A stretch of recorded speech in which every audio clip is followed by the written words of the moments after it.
and a good evening from me. I'm Rubina Pradhan, and I'm your host for the evening and your moderator. Also, a very good morning and a good afternoon to all those who is joining from different time zones. It's an absolute pleasure to have you all join us, especially on a Friday. So, thank you so much for giving us your time. That said, this is our first webinar for 2026, and I'm very excited because we're kickstarting this webinar series with the launch of three new case studies from South and Southeast Asia, particularly from India, and the two case studies from Thailand.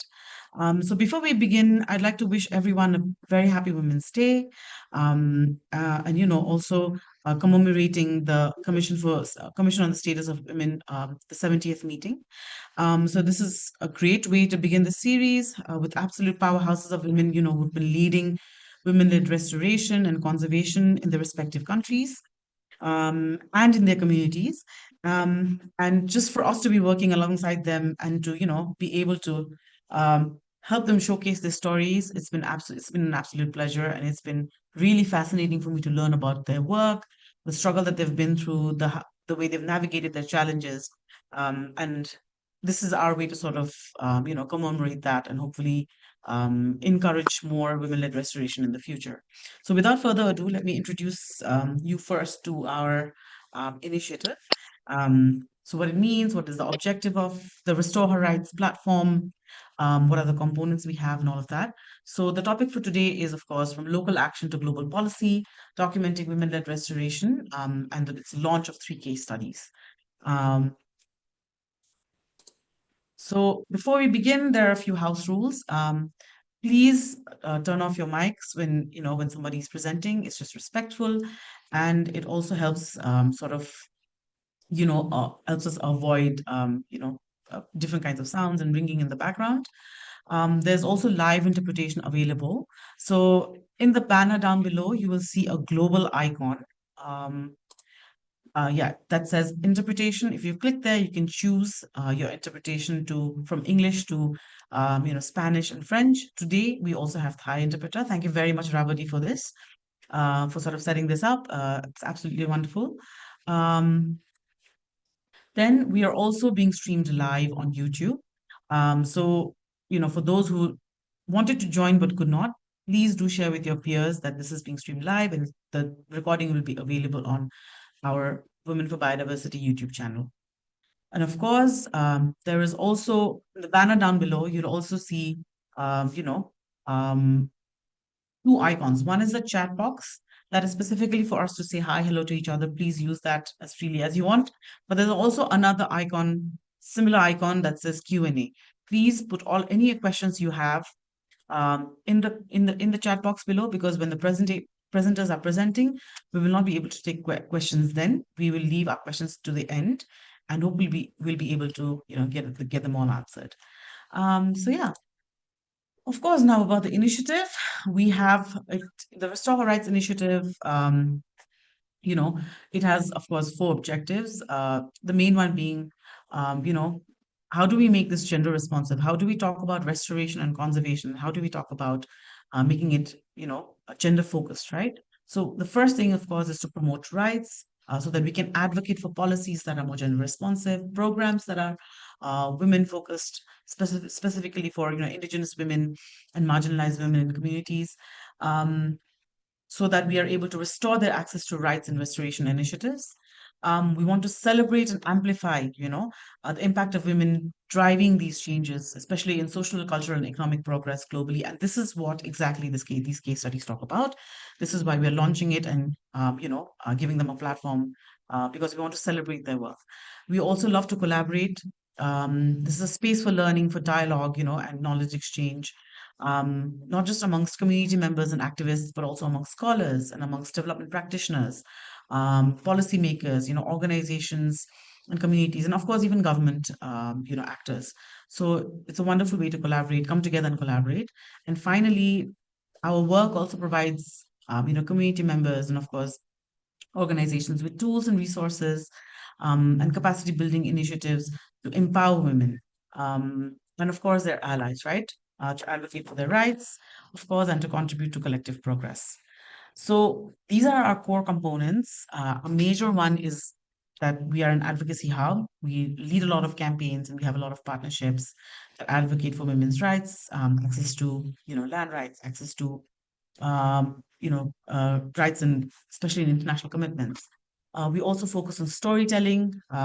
This is what we're doing today through digital and visual means so that we can inspire more women-led um, you know, stories, women-led restoration stories to come out from the communities. It's also a place where we can exchange information, cross-cultural exchanges. And of course, we're also a learning resource center. So we want to be a hub where we run workshops that focus on capacity building for women, for community women, for young professionals who are also up and coming, of course, through webinars, trainings, through identifying stories from the ground, and also developing toolkits so that, and they're all housed under our learning platform, so it's easily accessible to everyone. So yeah, so what is it about today, right? So these three case studies that I spoke about. This meeting is being recorded. So these three case studies, they build on the legacy of Women with Biodiversity's previous work, the Building Resilience and Weaving Gender Responsive Approaches to Biodiversity Governance project, which concluded in late 2021. And through that project, there was the launch of 6 case studies during COP16 in Cali, in Colombia. The geographical locations that those case studies focused on was Latin America, Southeast Asia, Africa, uh, Pacific Islands, and South Asia as well. So these 3 case studies being launched today detail the efforts of 3 organizations in South and Southeast Asia, from Multari Rural Action Group in India to Sustainable Development Foundation in Thailand, as well as the International Women's Network Thailand Women's Association Thailand, IWOT, in Thailand. So again, different landscapes, very different ecosystems. So this is what we'll be talking about today. And it recognizes the struggle for recognition of women's work, of the traditional knowledge, of traditional ecological knowledge, right? And their way of living, especially indigenous ways of living, access to resources such as land, because these are the struggles that they go through every day. And the underlying struggle is the same. And the goal is the same, right? So without further ado, these are our speakers. So these are our case studies. I'm very, very happy to launch these 3 case studies today, from India, from Thailand in Ban Suan Sai in Nan province, and of course from um, you know one from Strath province in Ben Prat Nai. So these are our speakers. I'm very, very pleased to invite our first speaker, our keynote speaker, Ms. 𝗀cie𝗶𝗹𝗶. She is an anthropologist and a sociologist with a master's degree in development studies from the University of Paris, One Pantheon Sorbonne. She's worked with international organizations, and currently she works as forest restoration and social inclusion consultant with the Food and Agriculture Organization, and supports the Forest and Landscape Restoration Mechanism, 𝗀𝗶𝗹𝗶, and the Silver Mediterranean Secretariat. So without further ado, I give the floor to you, and welcome. Thank you so much for your time. Thank you so much. And good morning, good afternoon, and evening to everyone. Thank you very much to Women for Biodiversity for the invitation. So it's a pleasure for me to join you in this first webinar of Restore Her Rights. And I'm especially pleased to contribute, as you said, from the Forest and Landscape Restoration Mechanism of FAO, but also from the Task Force on Best Practices under the UN Decade on Ecosystem Restoration. And as you know, the UN Decade was established to help prevent, halt, and reverse ecosystem degradation. And FAO, together with UNEP, co-lead the decade, working with hundreds of partners, including Women for Biodiversity. And under FAO's leadership, the Task Force on Best Practices respond to one of the decade's critical needs by supporting capacity development and knowledge dissemination for restoration activities. So from this perspective, one lesson is increasingly clear. Restoration cannot succeed as a technical exercise alone. And it is not only about trees, soil, water, or hectares restored. It is also about rights, governance, knowledge, participation, and justice. It is about who defines restoration, whose knowledge shapes it, who benefits from it, and who is recognized as a leader in the process. And here I want to highlight an important finding from FAO's work on gender in forestry, that women often play a major role in forest-related work, sometimes even more than men, yet their contributions remain undervalued and largely invisible in policy and practice. For that reason, a gender-responsive approach is not an optional addition. It is essential to effective restoration. And it is also central to advancing gender equality because it helps address the structural barriers that limit women's rights, participation, leadership, and access to the benefits of restoration. But this also means recognizing that women are not one single group with the same realities or challenges. And work and research on the social dimensions of forestry and restoration continue to show why an intersectional approach is so important. Because gender is never the only factor at play, right? It intersects with a long list of factors that shape people's opportunities, risks, and agencies. And this matters in very practical ways for restoration because women's roles, experiences, and barriers can vary significantly from one context to another. So the intersectional lens brings clarity to both the diversity of women's contributions and the different forms of exclusion that they may face. In other words, so when we speak about women in restoration, the questions should be which women, in which context, facing which realities, and with what power to shape decisions. And the gender blind approach to restoration can overlook these differences and end up reinforcing existing inequalities. So it is important to go beyond asking whether if women are present or how many are counted, because a meaningful gender responsive approach supports broader understanding of inclusion by considering participation, voice, recognition of exclusion. And that is why local action matters so much for shaping broader restoration agendas, because in many contexts, women are not merely participants in restoration, they are already restoring, managing, and at times even defending their own territories and landscapes on which communities depend. And this is also why documenting and sharing practices and knowledge matters so much. And I want to acknowledge the important role that Women for Biodiversity is playing in making these experiences more visible at a global level. And one of the priorities of the Task Force on Best Practices is precisely to strengthen knowledge sharing and learning across the decade, including through the identification of good practices. And considering that good practices are not only about what works from a biophysical point of view or what delivers ecological results, they're also about understanding and working with the social dimensions to make restoration possible in the first place. Because restoration is, as we know, by nature, a long-term process, but it also has to respond to the immediate needs and priorities of the people living in those landscapes. And this is why also intergenerational knowledge is so important. That means valuing how knowledge is passed across generations, including to young women and girls, as well as respecting local languages and belief systems through which that knowledge is carried. So in that sense, the case studies in this webinar are very relevant. The examples we were here today from India and Thailand reflect these dynamics across different ecosystems and governance contexts. And despite their differences, they share an important lesson. A women-led restoration is grounded in local knowledge and culture, but it also responds to both long-term landscape care and the immediate priorities of communities. They also bring forward forms of leadership that deserve greater visibility in restoration work. What happens in these landscapes is not only relevant locally, it is exactly the kind of grounded experience that global restoration frameworks need if they are to be more effective and more inclusive and more responsive to local realities. In that sense, documenting, communicating, and sharing knowledge is strategic. It brings grounded experience into wider visibility and learning, which can strengthen both policy and practice.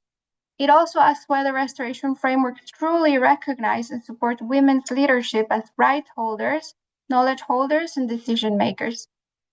So as we move forward in this decade, we need restoration that is ecologically strong, socially just, and grounded in rights, shaped not only from the top down, but also from the ground up. And gender responsive restoration is not only about participation, it's just about better restoration.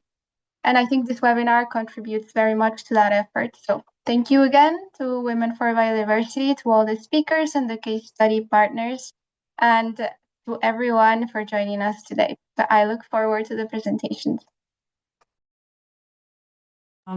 Thank you so much, Lucia, for those wonderful words of encouragement. And like you said, right, women are not a homogenous group, right? They all have different experiences, and depending on the region that they live in, the way they face, discrimination or they face exclusions are completely different from each other. Um, and it's interesting to see that it's same, but different, you know, um, similar struggles, but in a different structure, and how they face these difficulties and how they overcome these challenges are always fascinating to listen about. And I always say that women are uh, some of the strongest people I know in the world. So yeah, thank you so much for your lovely speech. So moving on, our next speaker is Ms. 𝗀𝗱𝗃𝗃 and of course Ms. 𝗀𝗃𝗱𝗶𝗹.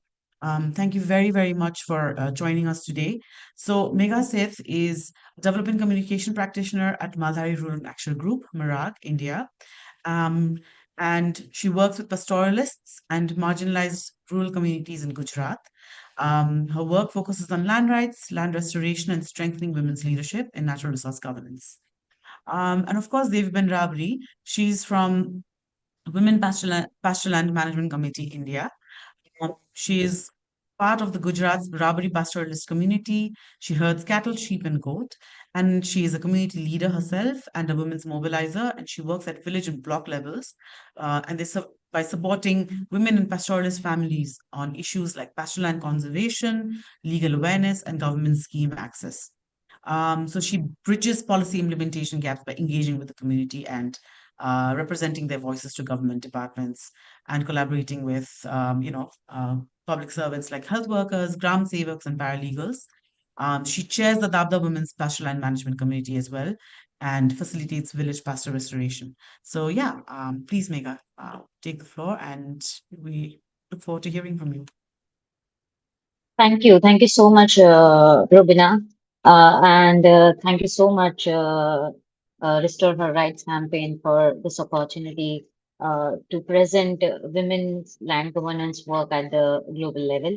Um, so I'll start with just give a brief about the region and what our case story is all about.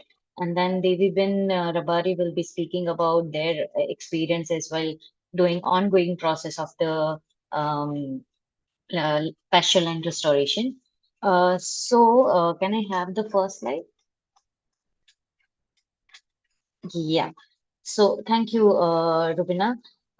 So I would like to briefly explain why the women-centered pastoral land restoration is so important, especially in the pastoral landscape like Rapar block. So here we will be talking about the Rapar block of Kutch region, which is a western part of the India and almost western part of Gujarat. So in this region, this is a semi-arid region where there is a major incidence of droughts occur in every year and especially in last few decades as well. The rainfall and the average precipitation is quite low, and here water is not easily available. So the pastoral community migrate from their place to another place in search of the water and fodder. But historically, these places have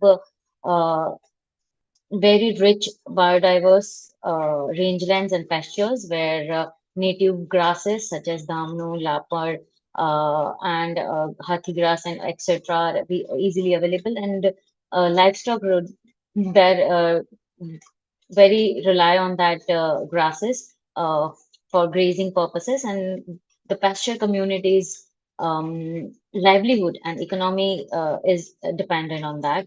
And through Marag and through leadership of pastoralist women in this region, Marag has facilitated the process of pastoral and regeneration, considering the challenges about degraded lands and shrinking commons and etc. So the major model that Marak facilitated and pastoralist women led is the Women Pastoral and Management Committee. The committee is comprised of 11 community-based women who lead the processes of the rangeland and pasture restoration.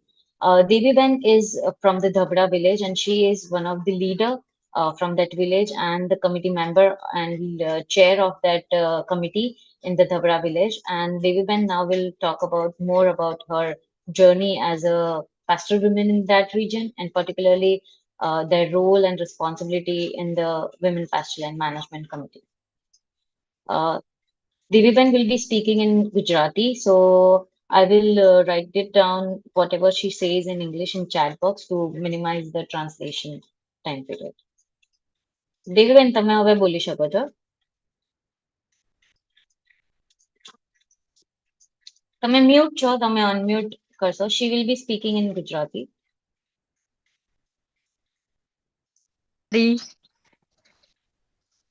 મારું નામ રબારી ગામ ધબડા, રાપર તાલુકો, કચ્છ, ગુજરાત. હું માલધારી પશુપાલક સમુદાયમાંથી આવું છું. અમારું જીવન પશુ અને ગૌચર સાથે ઊંડાણ સુધી જોડાયેલું છે. માલધારી પશુપાલક સમુદાયમાંથી આવું છું. અમારી પેઢીઓથી અમારા પરિવારો અમારા પશુઓને ખવડાવવા અને અમારી આ જીવિકા ટકાવી રાખવા માટે ગામડાની ગૌચર જમીન ઉપર આધાર રાખે છે. અમારા વિસ્તારમાં વરસાદ ખૂબ ઓછો પડે છે અને દુષ્કાળ ખૂબ સામાન્ય છે. આ કારણે ગામમાં માલધારી પરિવાર ઘણીવાર ચરિયાણ માટે અને પાણી માટે થઈને ઘણા મહિનાઓ સુધી ઘેટા બકરા પોતાના માલ ગાયો ભેંસો ઊંટ સાથે સ્થળાંતર કરતા રહે છે. અને સાથે આ પશુપાલક જીવન શૈલીમાં મહિલાઓ ખૂબ જ મહત્વપૂર્ણ ભૂમિકા ભજવે છે. જેમ કે વહેલી સવારથી મોડી સાંજ સુધી મહિલાઓ પશુની સંભાળ રાખે છે. ઘાસચારો એકત્રિત કરવો, પોતાના પશુઓ માટે દૂધ દૂઈ અને તેની બનાવટો બનાવે છે અને ઘરમાં અર્થતંત્રને ટેકો આપે છે. આ રોજિંદા કાર્યને કારણે મહિલાઓ ગૌચર જમીન વિશે ઘણું પરંપરાગત જ્ઞાન પણ ધરાવે છે.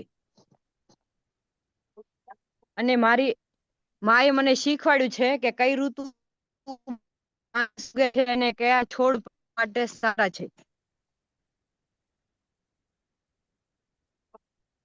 અને વરસાદ કે દુષ્કાળ પછી જમીન કેવી રીતે બદલાય છે એ બધું અમને પરંપરાગત શીખવવામાં આવે છે. જોકે આ જ્ઞાન હોવા છતાંય માલધારી મહિલાઓ ગૌચર જમીનના સંચાલન માટે માર્ગે આદર્શે હતી. સામાન્ય રીતે પુરુષો દ્વારા સામૂહિક જમીન અંગે નિર્ણય લેવામાં આવતા હતા. જોકે મહિલાઓ દરરોજ આ જમીનો પર આધાર રાખે છે. માર્ગ થકી માલધારી મહિલા સંગઠન સાથે કાર્ય દ્વારા મહિલાઓને આ મુદ્દાઓ પર ચર્ચા કરવા માટે એકઠા થવા લાગી. શરૂઆતમાં મહિલાઓને સંગઠિત કરવી સરળ નહોતી. ઘણી બધું મુશ્કેલ આવી. ઘણા માલધારી પરિવારો લાંબા સમય સુધી સ્થળાંતર કરે અને મહિલાઓને ઘરે અને પશુધનની સંભાળ રાખવા ઘણી જવાબદારીઓ હોય છે. કેટલીક મહિલાઓને મીટિંગમાં બોલાવવામાં અથવા નેતૃત્વ ભૂમિકાઓ લેવા પણ મૂંઝવણ કચકચાટ લાગતી. પરંતુ ધીમે ધીમે નિયમિત મીટિંગો ચર્ચાઓ અને તાલીમ દ્વારા મહિલાઓ આત્મવિશ્વાસ વધવા લાગ્યો. અને અમારા ગામડાઓમાં મહિલા ગૌચર જમીન પર વ્યવસ્થાપન સમિતિ રચના કરવામાં આવી છે. સમિતિમાં ગૌચર પરના અધિકારો અને સમજાવવામાં અને ગૌચર જમીનનું સંચાલન કરવાની જવાબદારી લેવામાં મદદ કરે છે. આજે મહિલાઓ ગ્રામમાં મીટિંગોમાં જતા શીખી છે. માર્ગ થકી ગ્રામ સભા ગ્રામ પંચાયતની કોઈ પણ મીટિંગ હોય તો પહેલા અમારા એવું હતું કે ગ્રામ સભાને કોઈ પણ મીટિંગ હોય તો બહેનો તેમાં જાતી નહીં અને જાય તો ખાલી દેખા ખાતર જતી કે ફોટોગ્રાફર આવે ને એટલા માટે, પણ કોઈ બોલી શકતી નહીં. હવે માર્ગ થકી એવી મીટિંગ કરવામાં આવી તેના પછી બધી બહેનો બોલતા શીખી છે, પોતાની વાત રજૂ કરે છે. પોતાની કોઈ પણ ચર્ચા હોય તો તેની અંદર ગ્રામ સભામાં તલાટી સરપંચ અને આગેવાનો સાથે પોતાની વાત મૂકી શકે છે. અને ગામના નેતાઓ સરકારી અધિકારીઓ સામે પણ બોલી શકે છે, સાથે ગૌચર જમીનના મુદ્દા પર ચર્ચા કરે છે અને મનરેગા જેવી સરકારી યોજનાઓ હેઠળ પુનઃસ્થાપના કાર્ય લાવવા માટે મહેસૂલ તલાટી અને પંચાયતની પ્રતિનિધિઓ સાથે પણ વાતચીત કરી લે છે. હવે પહેલા જેવો એનો એમને અનુભવ નતો. માર્ગ દ્વારા મીટિંગ થવા લાગી નિયમિત, તે પછી બહેનોને આ બધી માહિતી મળી. ગૌચર જમીન બાબત પણ બહેનો ગ્રામસભામાં વાત કરી. ગૌચર જમીન એ ફક્ત ગૌચર જમીન ધરાવી છે, અમારી આજીવિકાનું રક્ષણ છે. અમારા પરંપરાગત જ્ઞાનને જાળવવા અને અમારા કોમન્સ વિશેના નિર્ણયોનો મહિલાઓને અવાજ સંભાળવા આવે તે સુનિશ્ચિત કરવા વિશે છે. આભાર. Thank you.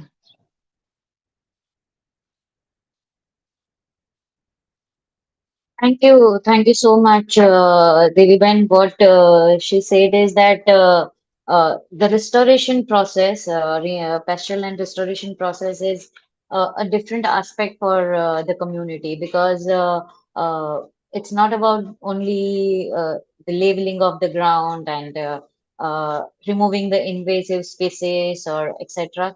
Because the journey for them starts with how to negotiate with other women in the village, that you can lead the process, how to be in the institution processes, how to negotiate with uh, revenue officials in the region, how to take care of the other communities in the village and etc. So thank you, Deviben, for sharing your journey and telling us that the restoration aspect is altogether different for the community available there. Because she indeed mentioned that they have knowledge, intergenerational knowledge. Her mother told her about all the grasses, how to revive the water bodies and etc. But uh, in the modern context where the patriarchy is very much in the era, how to remobilize the women and how to make them lead the processes is quite challenging, and she is doing great job at the local level. Thank you so much. Rubina, can you change the slide? So now I will briefly talk about the community. The community, pastoralist community, are generally landless and living in the and Rabari, Bharwad, Jat, Gadbi, Ahir. These are the community lives in Gujarat, and we have worked through this special and with the Rabari communities. The next slide. There are major problems such as the shrinking commons, climate change, and etc. And they are impacting more on the degradation of the available pasture land. Next slide. So traditionally, pastoralist women are majorly in the decision-making role, but considering patriarchy in the recent time and also the whole cooperative system and feudalism, the women are in the marginalized position, and mm, their role in the decision-making places and leadership places is not very much visible. Uh, Next slide. Due to all these problems, women are facing challenges, especially the pastoralist women. They need to travel or migrate more for the lifestyle, for the education, for the social structure. Due to the limited grazing areas, it is impacted their economical aspect, considering reducing milk, meat production, and their own health issues with not availability of food and etc. So considering all these challenges, next slide, considering all these challenges, um, Marag facilitated the pastoral and restoration efforts in 10 villages. And in each villages, we have 11 women pastoralist women led committees, and they focusly work on the restoration of pasture land, and other women in the village support them to do the whole work. Um, so far, Marag has facilitated the restoration processes in 100 plus acres of pasture land and trained the committee members of all the villages. And so far, they have also secured the legal paper of community ownership over the land in 10 villages. And we have also analyzed that how this restoration has impacted the women in the area. However, due to climate uncertainty, local male and other community support and other aspect, we have only seen success in the two villages. One is Dhabra, where Devi Ben is coming from, and one another is Nagpur. On the other eight villages, Marag is still facing some challenges and continuing the process of restoration through local strategies.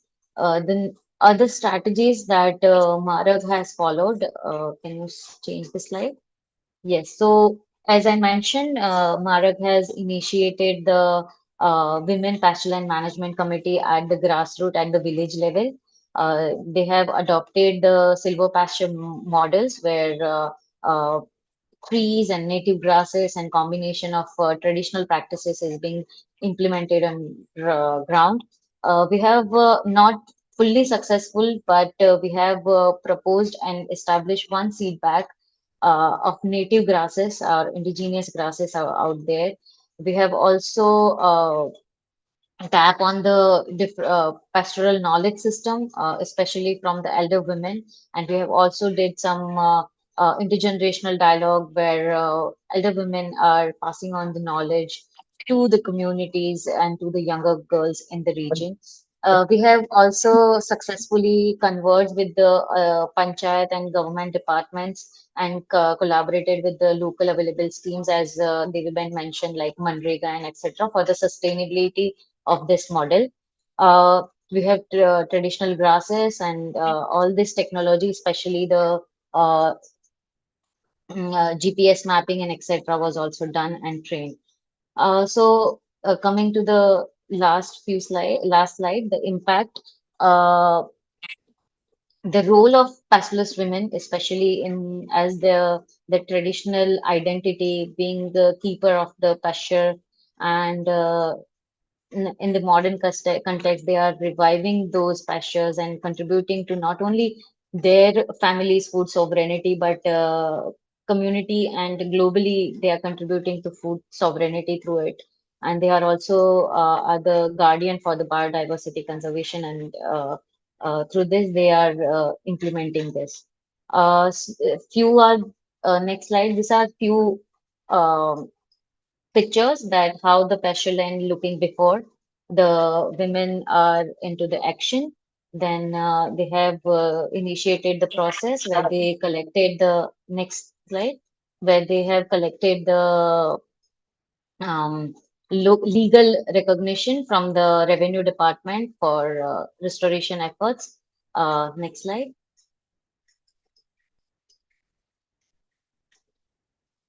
These are the pasture look like, and they are mapping the pasture. Next slide. Again, in the different season, women committee goes there and map and do some leveling, ground leveling work and etc. Next slide. So this is the efforts towards the grazing development. Next slide. And this is the initiate phase when local grasses have grown there. Next slide.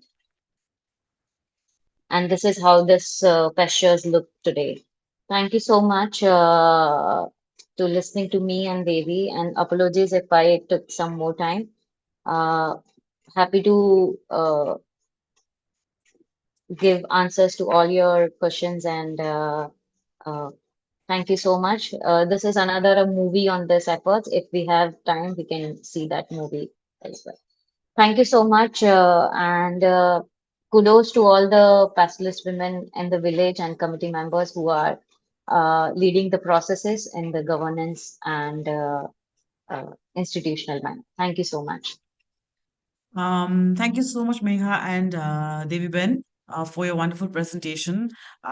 This has been really interesting to learn about as well.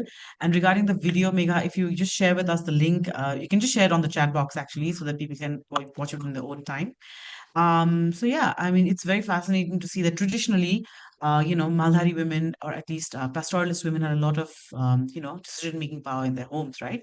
But you can see that over time, national policies and, of course, modern sort of neoliberal policies have changed how that, sort of, how their relationship with the land has changed, along with the relationship within their households. So that's a very fascinating sort of aspect to look at, right? And this is where policies become very, very important, very key, because there can be a lot of unintended consequences to, uh, to certain policies being, it might look really great on paper, but how it impacts communities, again, that is a different sort of ball game altogether, right? So yeah, before if you have any, like I said, if you have any questions, please put them in the Q&A box down below, and we'll respond to them in the end. For now, we can move on to our next presenter, Ms. Ravadi from Sustainable Development Foundation, Thailand. So Ravadi Charan Suk, sorry, please do not mind me butchering your name, but I hope I say that the right way. She's the director of the Sustainable Development Foundation in Thailand, and she's worked in development sector since 1975, which started with community development and human rights, and now she focuses on advocacy for structural change and people-centered sustainable development. She's been the director of sustainable development of SDF, Sustainable Development Foundation, since 2018, which is a rights-based environmental NGO which promotes inclusion, governance, customary rights for ecosystem-based natural resource management and women's rights. Ravadi, the floor is yours. Yeah. Good evening to everyone. It is really a great honor for SDF to have worked with the Women for Biodiversity, and then be able to draw out the lesson learned and the work of the women network in 𝗀𝗚 to share with you the addressing in terms of the biodiversity and policy. So let me firstly go into introducing a little bit on the, can you show the first slides on the 𝗀𝗚 community? 𝗀𝗚 community. 𝗀𝗚 community is the area where it is in the eastern part of Thailand, nearby Cambodia, and it is the area where we have the most mangrove forest. But then in Thailand, you can we select this as the case study because there are so many of the history or the story that had happened into this area, and this area had been able to address the issues. But however, I would like to just draw out one of the lesson learned first from the previous, that in this area they have a very biggest mangrove in the area, but then from the start of, on next slides, please. Next slide. This is the, yeah. So if you look into this 𝗀𝗚, they have faced many of the policy top-down development under the name of development. First one, that is in terms of when the government recognized the mangrove forest, but then they also would like to improve the livelihood for the country.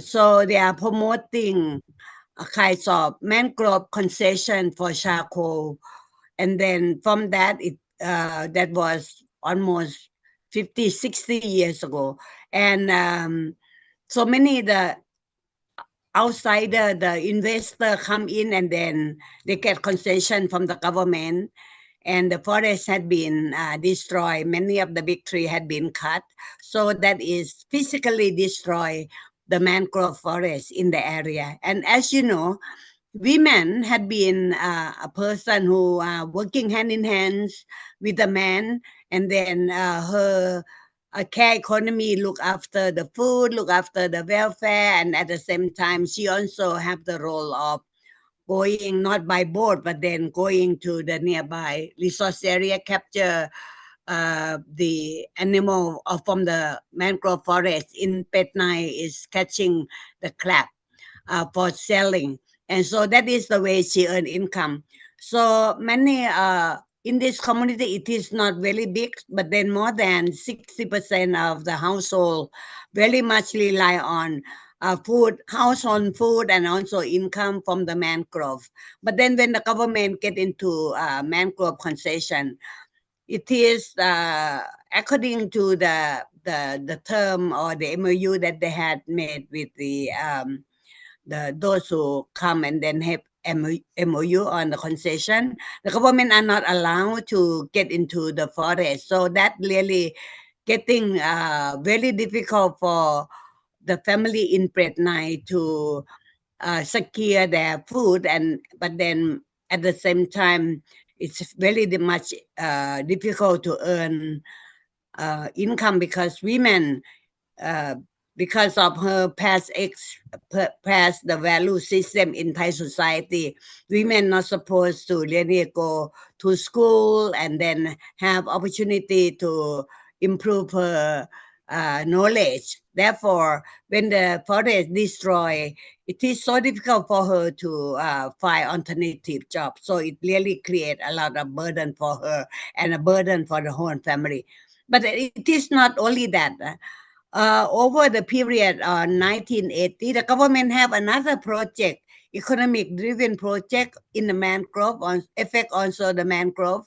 They introduced the shrimp aquaculture, and then there are some outsider again come in and then develop aquaculture in the area, and then for the first 1 or 2 years they can from the investing on shrimp aquaculture, the outsider demonstrate, oh, they earn a lot. So it really influenced the people to also invest digging the pond and do aquaculture. But then over the period of time, not even 2 or 3 years, they found that it is not that easy in terms of aquaculture. They have after some engaged in terms of shrimp aquaculture, later on they have the problem of the polluted ecosystem, and then they are not really secure in terms of continue their livelihood, and so they it lead into a big burden of debt of the community member. And of course, when you have debt and the people very much rely on resources for their income, for their food, when the ecosystem have been destroyed, it has been very difficult. And this lead to the initiative of the people in Pretnai to get together and then try to address the problem. And then during that period of time, since 1960 to 1980, the one who play a big role are men. But women, although she's really have and so many of knowledge, many role in related to the mangrove, but then she's just only participating support for the man. So we select this case because now the government also coming in 1990 with a new policy of selling mangrove under the carbon credit policy.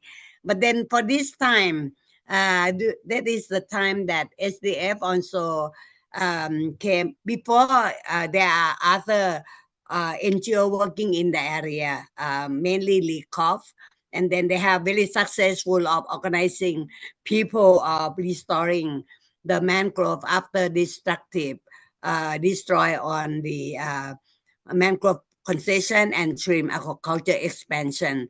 But then during that time, women just play supportive role. We came in when the government introduced the policy of carbon credit and then related to the mangrove.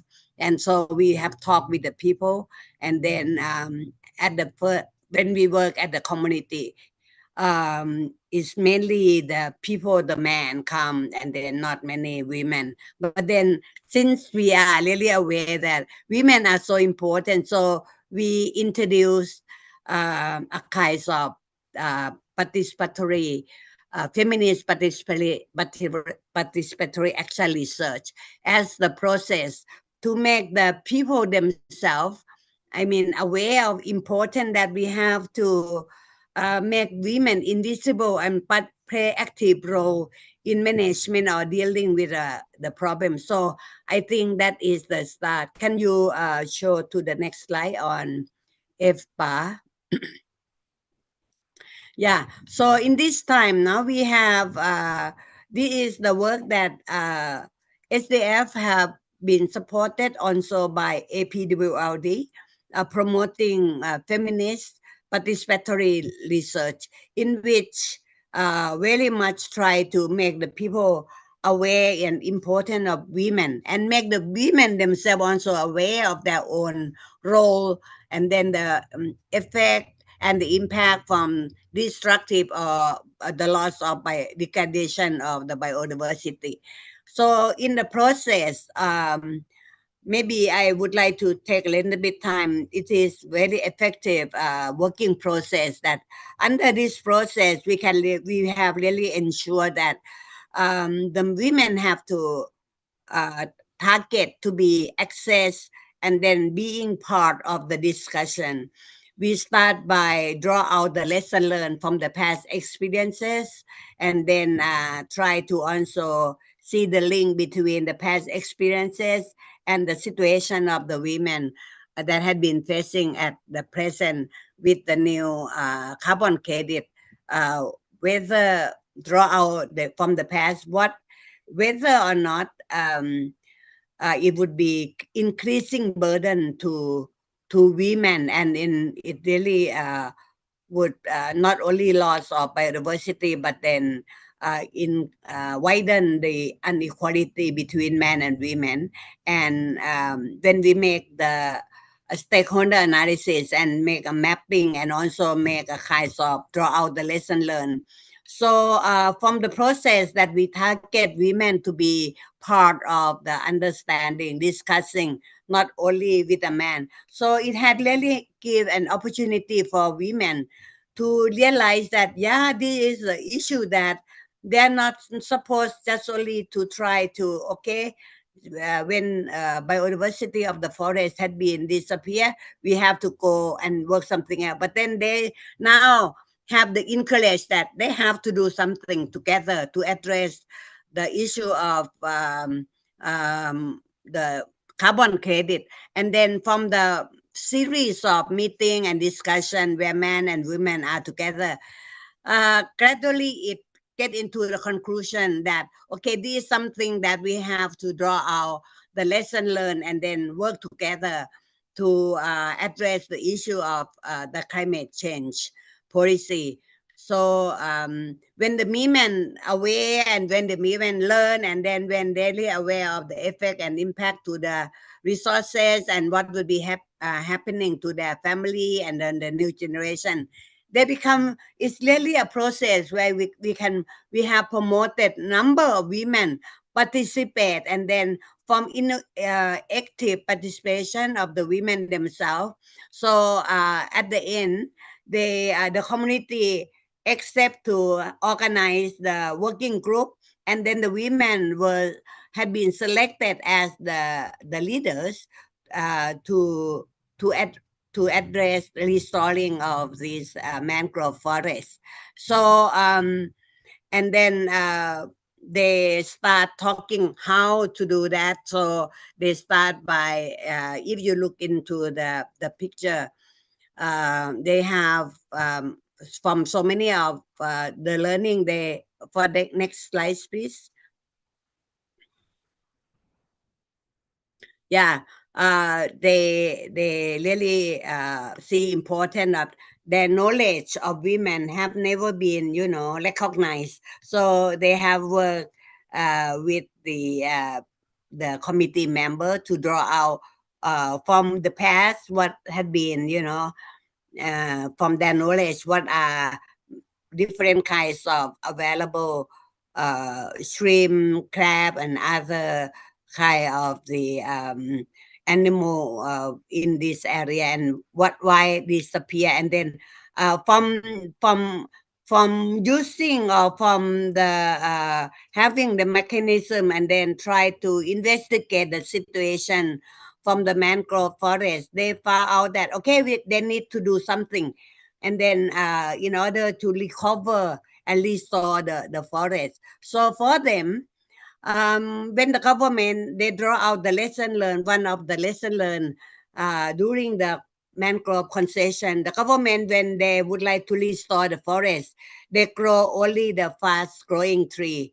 And then when they grow the fast growing tree, so now 20 years later, they found out that they have lost a lot of biodiversity and affect uh, their food, their income, and their future generation. And because of that, when the it is also a process where women knowledge had been recognized, and then in addition to the women knowledge and their role to become really be part of understanding the issues, and then try to demonstrate the change from the past fast growing tree and the cause of the loss of the biodiversity. So it lead they had again the meeting in the community, and then come up that okay, in order to address these particular issues, uh, they generate uh, the opinion from the villagers in 𝗵𝗏, and then it had been very clear that from series of meeting, they say that in order to restore this kind of address the carbon credit, we have to go back to women right. We have to go back to the issue of customary right, and we have to really be part of the one who managing the forest. So because it is related for their community food system, and also the policy present from they draw out from the forest, that with the carbon credit it would cause into the climate injustice, and it will not really address the issue of climate change. So from that, they come up with a proposal of doing again another kinds of knowledge research of the community. So from this process, can you go to the next one, please? Yeah, from this one, when the women become leader, when they become very active, and then they involve in working with the community member and come up with the future, what needs to be done, what would be the role of community in terms of conserving and restoring the community forest. It become accepted in the community. So in Thailand right now, we can say that it is only the community where they have very firm stand, refuse or not accept the carbon credit, and then the government actually used to put the 𝗵𝗏 as part of their carbon credit area, but then the villager interact with them, and then they have the meeting also with the director of marine and coastal resources, and then they share the knowledge from their actual research to them, and then propose the new alternative.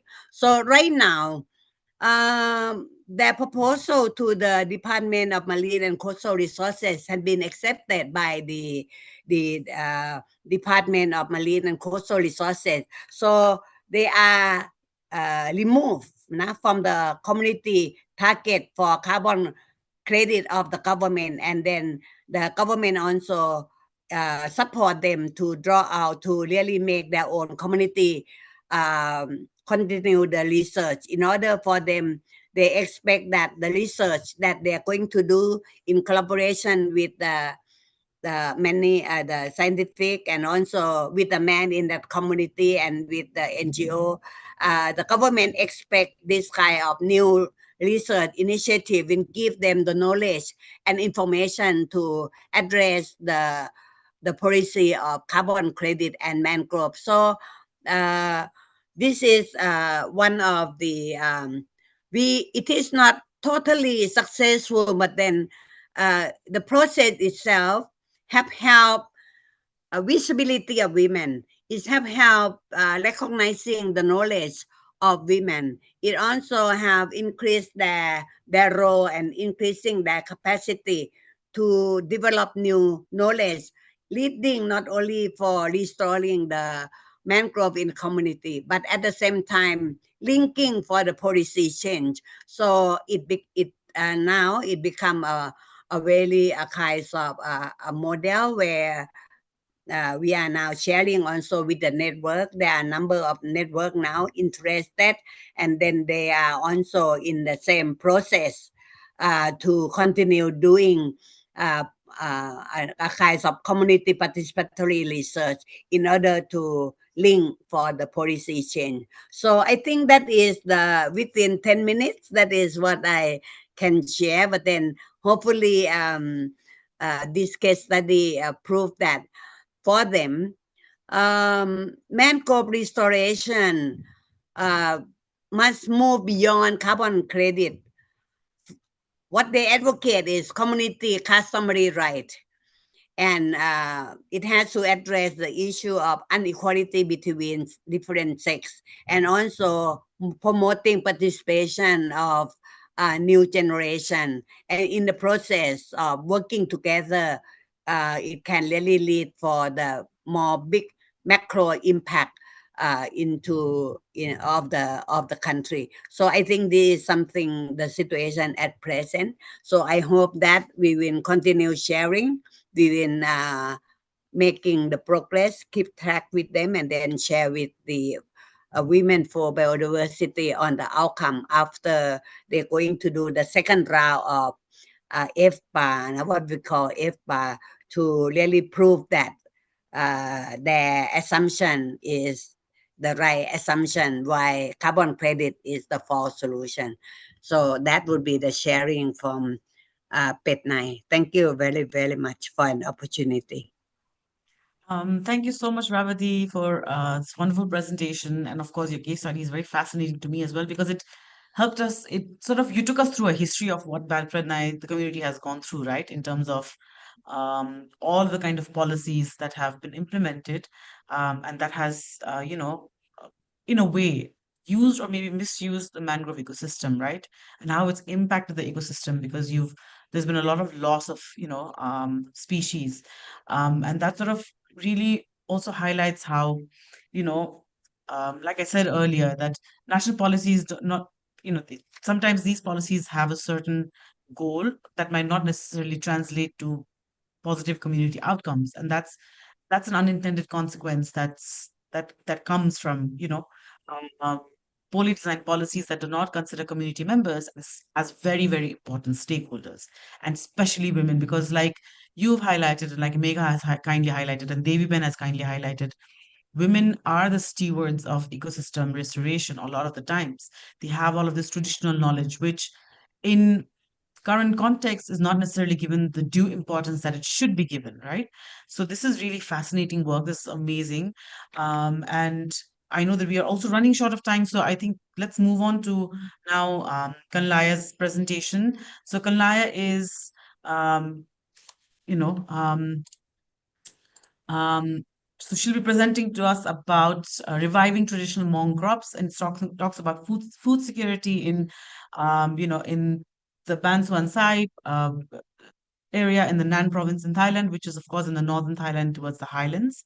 It's more mountainous in region, so it's a different again ecosystem altogether. So 𝗙𝗺 𝗀𝗋𝗋 is the vice president and co-founder of Indigenous Women's Association for Development, IWOD, in Thailand. She is a Hmong Indigenous woman from northern Thailand and is a long-time advocate for Indigenous women's rights. And she has continued to work in strengthening the voice and leadership of Indigenous women, both in the wider society and within patriarchal community structures. At the present, she and her colleagues are revitalizing medicinal plants, traditional food systems, and Indigenous health knowledge to restore community ecosystems and support Indigenous women's self-determination. So I think with 𝗙𝗺, this is the only presentation slides she has. So 𝗙𝗺, please, the floor is yours. And yeah, I hope you can turn on your camera as well. So yeah. Mm. Okay. Good evening and greetings to everyone from Nan Province, Thailand. As introduced by Rubina, I am 𝗀liche𝗰𝗶𝗹 and I am indigenous Hmong woman. I am currently with the Indigenous Women's Association for Development in Thailand. And I would like to thank Women for Biodiversity for giving me this opportunity to share about the story of our work in Nan Province. Yes, I will be sharing very brief now about our work with among indigenous women in Nan Province, which is in northern Thailand. It's about 6 hours from Chiang Mai, northeast of Chiang Mai, and it's bordering to Laos. Uh, yeah, as we know now, forests are very important to for biodiversity, climate, and also people's livelihoods now. And around the world, now, many initiatives uh, uh, encourage now countries to protect forests and also to restore degraded ecosystem. However, now, forest conservation is not only about planting trees. Now, it's also depends on the people who live with and also care for the forest. Indigenous people have protected now forests for generations, and indigenous women play very important roles in this. They are the keeper of seeds, medicinal plants, traditional food system, and cultural knowledge. Yet, in many cases, indigenous women are excluded from decision-making process, and also they have very limited access to land and resources. The story that I am sharing now comes from now the village called Ban Suan Sai, Ban Suan Sai community among indigenous community located in near the 𝗀𝗱𝗏𝗯 National Park in Nan Province, Thailand. In the past, now this community they practice diverse farming system and also rely on forests for food, vegetable, and also medicinal plants. Hmong women play very key role now in selecting seeds, managing home gardens, preparing food, and also passing the knowledge to the next generation. However, in the recent decades, many young Hmong people now of the Ban Suan Sai village have migrated to cities and also overseas for work, for work. Yeah, and traditional farming has gradually been replaced by rubber plantations and also commercial crops. As a result, many Hmong traditional food crops and also food plants species now have disappeared. For the Hmong people, food is not only food, but food is also medicine. Many traditional vegetables and herbs now have healing properties. More women, they know how to select, prepare, and combine these plants to maintain health and also support the recovery of from illness. So this knowledge, now women play an important role in the health and also well-being of their families. Uh, Recognizing the loss of these traditional crops and also medicinal plants, in 2024, 𝗀𝗏𝗃, which is my organization, the Indigenous Women's Association for Development, we work together with the Hmong women of Ban Suan Sai village to establish a Hmong women's group called Hmong Herbal Healing Groups or HNT. This Hmong women's group HNT, they are working. They have been working to revive herbal knowledge to restore traditional food crops and also medicinal plants and create income opportunities through herbals and food products.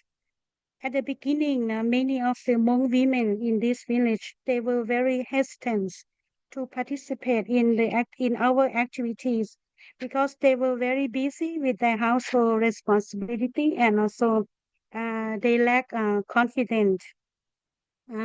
Some were very worried about whether their family would support their involvement in our project activities.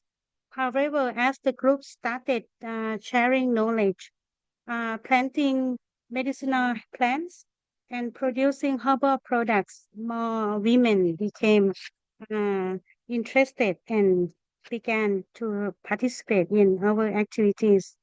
Today, the Hmong Women's Group in Ban Suan Sai has grown into a small community enterprise where women exchange knowledge, restore traditional plants, and develop local products. More importantly, it has created space where women feel more confident and also they feel value in their community. The Hmong people, they uh, practice this patriarchal system. No? So the status of women is very low. No? Through the work and through the experience now, with this group, HNT, in Suan Sai village, we learn that forest restoration should not focus only on trees, but it should also include traditional food system, medicinal plants, and also indigenous knowledge. And when women's knowledge is recognized and supported, it will contribute greatly to biodiversity conservation and also food security and well-being of the community. And most importantly, I want to emphasize that strengthening the agency of women is key, to the success of biodiversity conservation. So yeah, this is very brief from me, But yeah, as Rumina said, there's an article about this community and the work that we have done with this women's group in Nan province. So maybe you can read. Yeah, we will provide now. Rubina can provide the link and you can read for more in-depth information about our work and also about this community. Thank you. Thank you so much, Kanlaya, for that wonderful sort of presentation. And it really does, sort of bring to light, um, how the Hmong community has struggled with food insecurity, and how your work is also helping revive a lot of the traditional sort of food systems in your community. So that's really great. Can you sort of walk us through the pictures as well? Because that would be really nice. Like, what are you doing here? How are the women sort of, how are they identifying plants? Are they creating like new products? Like, just can you like just give us a brief walkthrough of what the pictures talk about? Mm. Okay, the first three pictures now are the picture of the Hmong women in Ban Suan Sai village now, where they are growing traditional herbs and also plants now around their home gardens now. And the other two photos on the left hand side now, the above one is a picture now where the Hmong herbal healers now are meeting and to discuss and exchange knowledge now on Hmong traditional herbs. And the lower picture now is the picture of the Hmong women of Ban Suan Sai making processing products from the local Hmong herbs. Yeah. Wonderful. Again, Thank thank you you. so much. So, yeah, so it like really sort of shines light on how,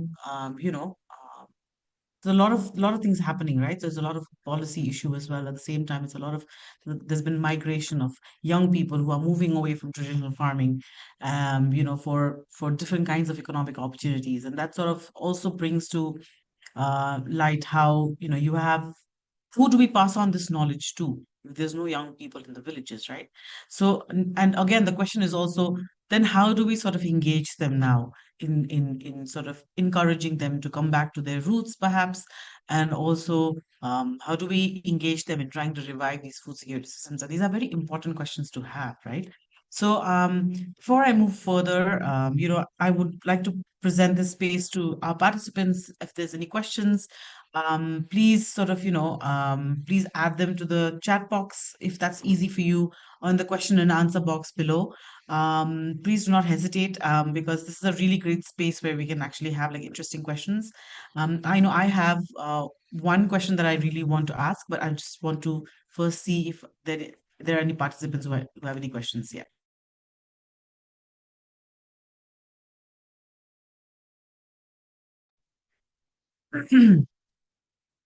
Um,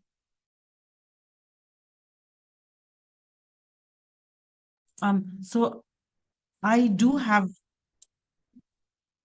one one question for the participants.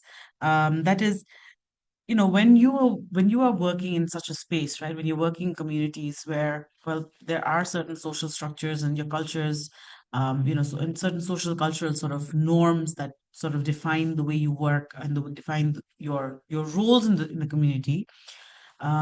What kind of challenges did you face? And this is for all of our participants here, sorry, all of our panelists here. Like, what are the challenges that you faced when you had these conversations with your community members that, this is what we want to do? And even if it's standing, like, for example, for Ravati, like, even if when you want to stand in resistance against government policies, right? So what kind of pushback did you hear? Were the community members first interested to, sort of listen to you? And even with like Megha and Kanlaya, like, what kind of challenges did you face? Like, Can I you have, share? yeah, Yeah. yeah. So I that's my think question. we have many different challenges. The first one, in term before we go to the challenge for the policy or system change, is the challenge within the community themselves, because of the social norms of the patriarchy and the society. It is quite difficult to mobilize women, the women themselves, to come out. And because of the role that they are playing in household, it's also make them so difficult to come out. And for the men also, they are not really, they say, oh, one person from one family is enough. We don't have to come, both men and women.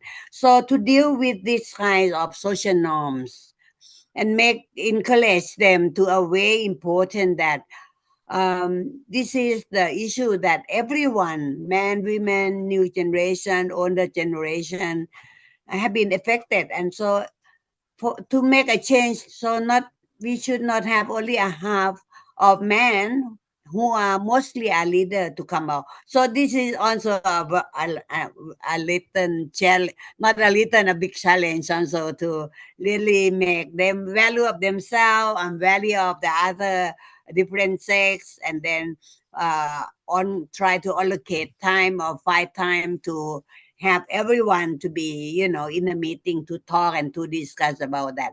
But then, if no, my challenge is that if the NGO, or if the one who are working with them do not aware and say that, okay, they are so difficult to come out and let go, so it will end up the same. Now we will not be able to address the issue of opportunity for women to learn, an opportunity for women to access to the skill development, or the opportunity for them to really express their opinion and be part of decision making. So I think this is the issue that we have to deal at the community level, to the women, to the community member. But then if we really have a kind of firm belief that our working process, we have to ensure uh, women participation, women access to information, their opinion need to be. If we really have tried to find working process, so I think that is very important. And the second part, in terms of what we are working, it is not only a kind of okay, we have to do advocate for the policy, but then for them to really draw out to experience, draw out from sharing from the reality that they are facing from the present government policy, and then from the previous time and what exactly need to be done. I think that is also a very important process to in terms of knowledge development, in terms of information, firm information, evidence based, and this is combined with the reader of women to be part, not only working with women, working with women, and at the same time also getting participation of every sex in the community. I think that is really help strengthening the movement in the community itself. So why we recognize working women is very important. It doesn't mean that we now continue working with women only. So I think the third one now is coming to the policy. That is the most difficult part, because that is the trend. It is not the trend or the direction of development of Thailand, of the Thai government. No, it is a trend of the world of promoting private and financial measure addressing the climate change, and then they get into belief of using natural resources to address the issue that maybe the people are not the one who create the problem or not the main person. So in order to work with the government, we really have to show information, and it has to be evidence. And in this process, it is important that when the women, when the youth, when the man working and draw out with very clear in terms of why they think that, draw out from the past experience, and then estimate or link to the new policy, which is always really top down. But then now they have firm stand working together, and then do the information. And this is knowledge, evidence, and with a strong commitment of the people. And why they are advocating with the government, they also have a rule and regulation within their community to demonstrate working exactly what they agreed to do upon.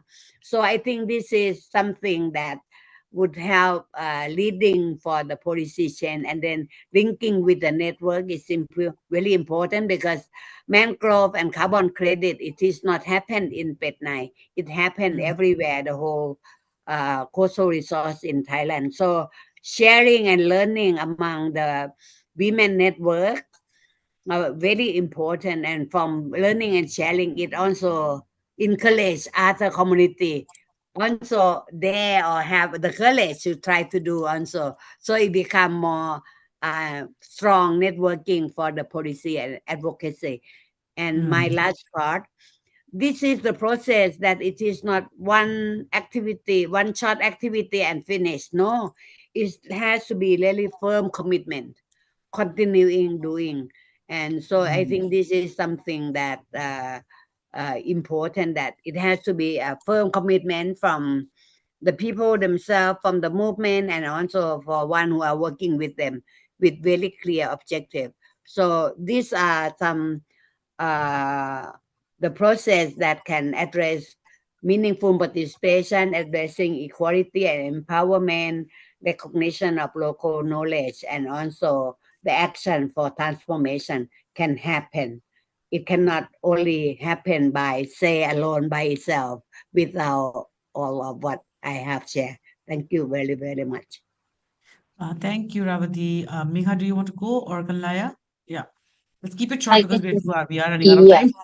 There's one yeah, more sure. question as well. Okay, so the challenges part, I think within the community, especially in the context of India, there is a class, caste, and different kinds of hierarchy. So, collective rights over commons, especially the grazing land and pasture land, coming from a marginalized communities, pastoralist women faces double marginalization, being a marginalized community and as well as the women. So, owning the land and uh, carrying on the collective rights over land is quite very challenging because legally there are no such provisions to uh, give away their legal rights to pastoralist women over the grazing lands. Again, the commons are in general a very nuanced thing. In the name of any renewable project or development aspect, the commons is easily targeted to be encroached. And in such cases, I think again the land in itself is a challenge, and then the second part is restoration and women leadership under it. Also, as Revati mentioned, is it not a one-time activity? It's a process, and I think funds, uh, commitment, legal aspect, government, and all the stakeholders' involvement is quite challenging in a way. So, yeah, this is the thing in the uh, Mm. Gujarat aspect. Okay, wonderful. Mhm. Okay. And now you want to Okay, go? yes, as for the Hmong women or Hmong people now, Hmong women are often taught now to prioritize their family, husband, and children over themselves now. So, as a result, now it's very challenged now to encourage Hmong women to participate now in training and also in self-development activities. Hmong women is very important labor now of the family. So if you cannot really prove that the training or the activity that you are implementing will be benefiting the women and also her family. It's very difficult now to uh, for the women to participate in the activities. Therefore, no, according to our experience now, I think working with Hmong men is very important.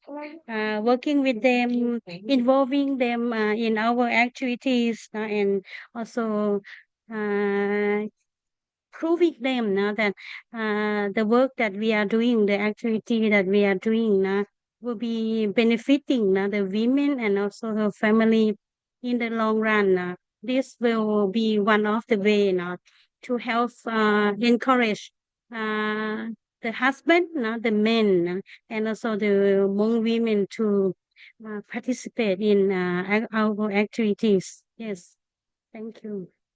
Thank you so much. And it's very interesting to know all of these perspectives because both the countries, right, India and Thailand, they're signatories to, of course, the United Nations, Convention of Biological Diversities, the KMGBF, the Convening Montreal Global Biodiversity Framework, and they're trying to align a lot of their work, um, to they're trying to align their national environment policies to meet this framework um, of halting and reversing biodiversity loss. And there's very particular, very important targets, which is again target 2 that talks about 30% of degraded lands by 2030. At the same time, it also talks about there's a gender responsive and gender equality aspect also that is target 23 to this framework. So it's very interesting how they'll be able to sort of address all of that without really working with communities and indigenous people. So that's something that you guys can also start advocating for already because these are important aspects to consider with your work. There's one more question. There are actually two questions, but they can be merged.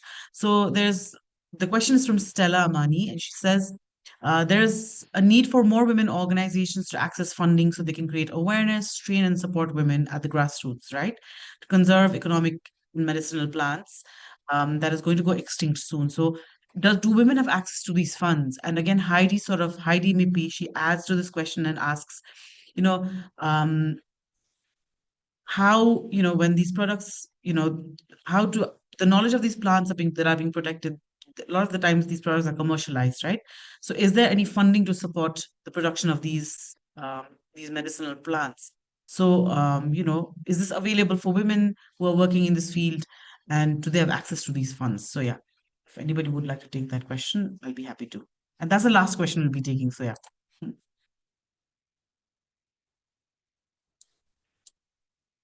Can I come again? We are when we are working, we are also promoting multi-stakeholder engagement. So it doesn't mean that only SDF and the people in the community. We also engage the government, the Department of Women Equality.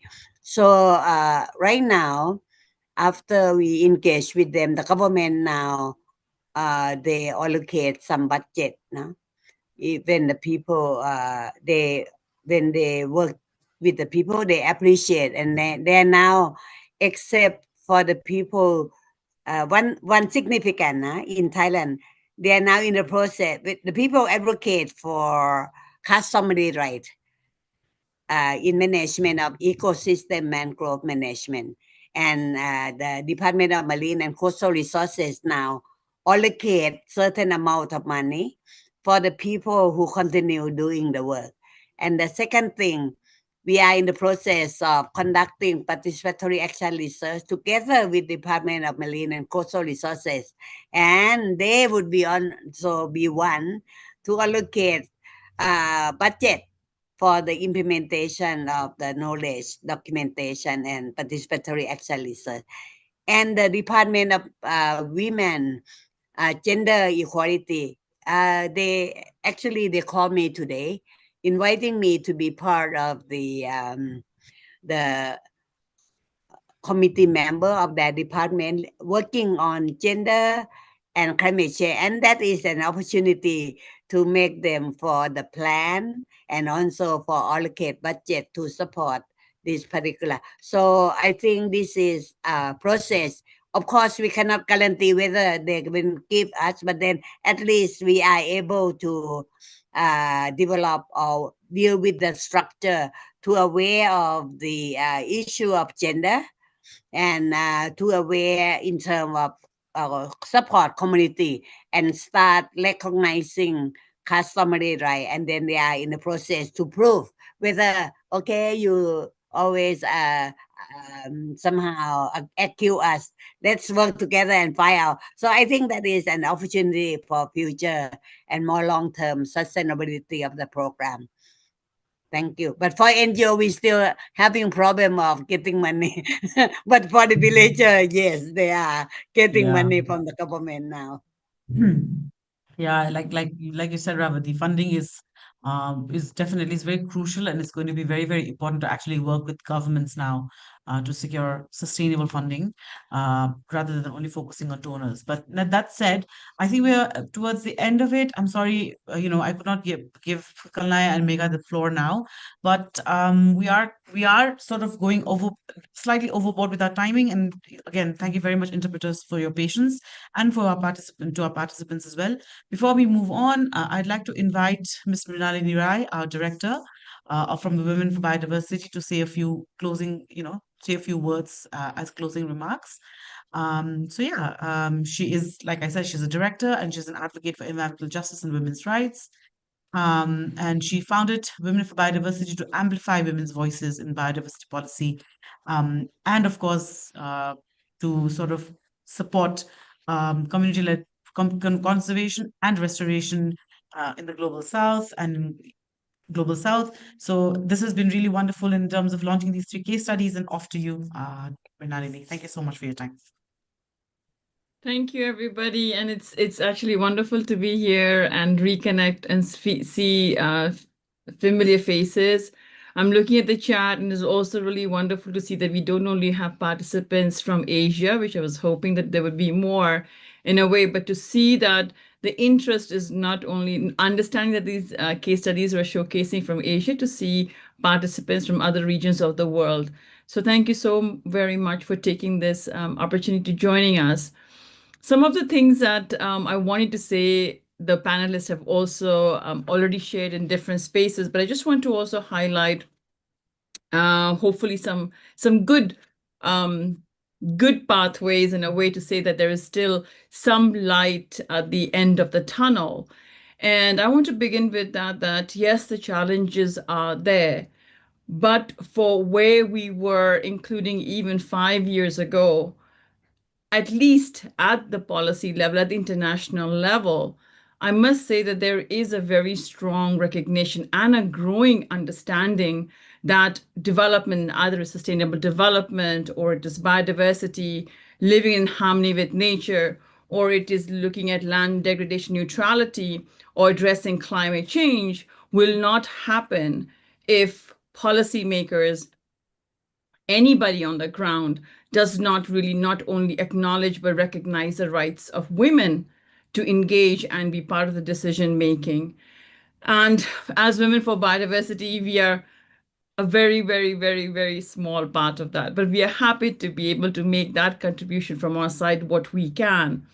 And the idea was to still use our space in advocacy to strengthen and amplify the voices and the amazing work that all of you have already been doing way before even the conventions came into play. That is to say that all of you have been doing the work, conservation, restoration, over a long period of time, either as a community member or working in advocacy. Like Kunravati said, she's already been here over 2 decades to address these issues, and looking at Devi and Marag's work on pastoral women who have been looking at just landscapes, taking care of that. Traditional knowledge, we talked about, the different grasslands, talked about indigenous traditional herbs that June was talking about. So these are not something that started and women started doing just because it became quite popular and in conventions started making commitments, but rather this is where we wanted to say that these are knowledge practices of women who have been engaging in these I would call it Western terms, right? Conservation and restoration efforts. And it is time that they need to also be recognized. And I think I will again be pointing out that is one of the things is there is not only, Rubina, you shared about the CBD, but also the UNCCD, which is again talked about 30% of looking at land degradation neutrality by 2030, including in the climate change negotiations, where restoration is becoming one huge space of interest, is becoming, like, I think, the new word of interest for people. But what really needs to happen around is that commitments are really being made of millions of hectares of land, but we really can't go ahead much, as some of the panelists also talked about, is not only looking the recognition of women to these commitments, you see, but it's also practice. And that means that the work on the ground needs to be strengthened, needs to be recognized. And part of that is funding. Part of that is ensuring what really needs to be upscaled. You have these work, and what we are really saying, including with the UN Decade on Ecosystem Restoration, that besides the larger trans-border, trans-boundary, huge big landscape approach, we also really need to make sure that funding is provided to organizations, community-based organizations who are doing restoration. Because the real commitments that are happening are not at the global level, but they are at the local level, done by indigenous peoples and local communities. And what we really need to make sure is that and I think somebody already shared this, what I wanted to say, is that as we are in the turmoil and uncertainties of funding, what needs to happen is that besides the policy change, some shared that there is, the reality is very different. The ground reality is that we really need to make sure that within community structures, how do we really look at some of these structural imbalances? And we need for that is also adequate, accessible, and timely funding support. But I would say to say that we also need the continuity of funds. So it's not like 1 year or something, but saying that to be able to do restoration work, and the outcome of restoration does not happen in 1 year. It can take decades to really also assess what the outcomes have been. I'm just going to close with one thing that everybody shared. was that looking at 𝗀𝗍𝗋, where Lucy and you talked about the intersectionality. So it's really very important to look at intersectionality. And we saw the cases today that they're not the same, but the issues are the same. Your landscapes are not the same, but once again, the challenges that everybody talked about, from patriarchy to non-decision making, land rights, looking at market mechanisms like carbon, or looking at rubber plantations. Women in different diverse ecosystems are still somehow dealing with the same problems or issues, but also understanding that there is hope, and for us to understand that the heart of restoration is still at the community, like 𝗍𝗱 talked about, and Megha also shared of what the communities are doing on the ground, including 𝗀𝗃𝗏𝗏 and 𝗃𝗀𝗃𝗏𝗏 also, no? And also one understanding that both actually Jhum and 𝗀𝗃𝗏𝗏 talked about, and I want to end with that, is that very important that restoration is not only an environmental issue, saying that that's not the only outcome, that countries, local governments, national governments, global governments, agencies should look at, is to put a number on what restoration is doing, this percentage of hectare, this percentage of carbon, but rather they should be looking at the economic, social, and cultural indicators to ensure that the commitments are being taken into consideration, these aspects where everything is centered around people, because it's people on the ground who are carrying out these activities. And with that, I will give the floor back to you, Rubina. Thank you so very much. And I'll take this opportunity to thank all the amazing panelists. It's a very small work we did, and we just hope that this is a beginning. And with this, it'll help your own advocacy work, and we'll also support as much as we can to bring it to the attention of the other meetings, to really showcase and amplify the work that all of you are doing. So thank you so much for being part of the journey. Thank you. Thank you, Tina, for sort of really bringing this all together, right? So this is really, really great. From my side, once again, thank you so much, 𝗀𝗃𝗏𝗏, Kanlaya, and Megha and 𝗍𝗱, for giving us your time and trusting us with your work, and allowing us to sort of help, you amplify this work on our platform. And for that, I'll be very, very deeply grateful, especially for trusting me with all of this work. So it's been wonderful working with you and collaborating with you all. Thank you so much to the participants and to our interpreters for being engaging, for really engaging with this conversation. And I was just following everything on chat. It was fun. So yeah, I think Sumina has her hand up, and I think it's time to now hand over this floor to Sumina. Thank you so much. Thank you, Rubina. I thought you might have forgotten because we are rushing out. But let's just take one moment to take a group photo, virtual group photo, first with the panelists.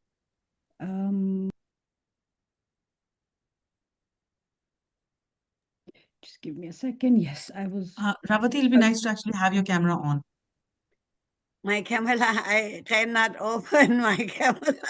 That's okay. That's okay. That's completely fine. Megha, could you please request 𝗍𝗱𝗏 to open her camera if that's possible? 𝗍𝗱𝗏, તમે સાંભળી શકતા હો તો camera on કરજો. Camera on કર એક જ. It's okay if she's having network issues. Let's just go ahead with. Okay, wait. Oh, nice, lovely. સીધા લાઈટ ચાલુ કર.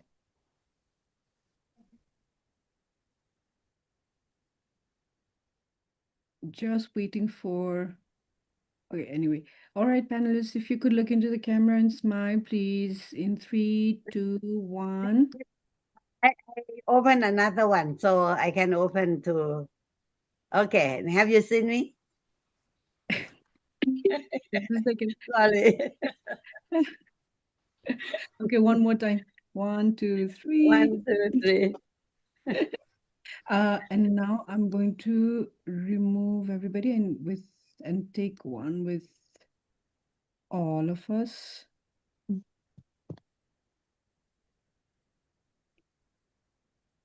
Okay. 1, 2, 3. The next page. 1, 2, 3. Thank you, everybody.